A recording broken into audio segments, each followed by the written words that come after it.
Assalamualaikum warahmatullahi wabarakatuh. Saya Ferdi Kurniawan akan menjelaskan sedikit tentang kelompok sosial teratur. Saya akan membahas pengertian, klasifikasi, ciri, jenis, dan contoh kelompok sosial teratur.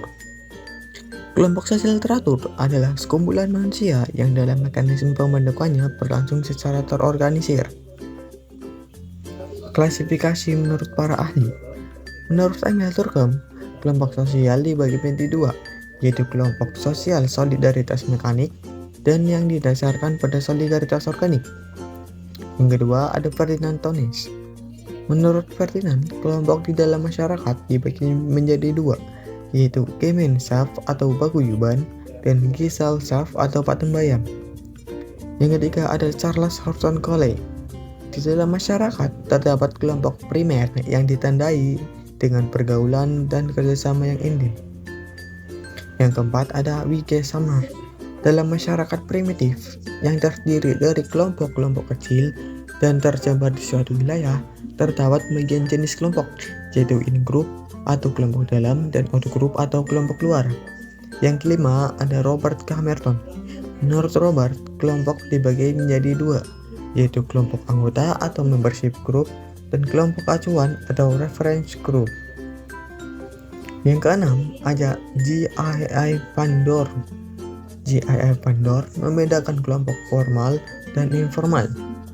Kelompok formal yaitu kelompok yang mempunyai aturan yang tegas dan diciptakan untuk mengatur hubungan antar anggota. Sedangkan kelompok informal adalah kelompok yang tidak mempunyai struktur dan organisasi tertentu secara pasti. Yang ketujuh ada Robert Bierstedt. Kelompok memiliki banyak jenis dan dibedakan menjadi ada tidaknya organisasi, hubungan sosial, dan kesadaran akan jenis yang sama.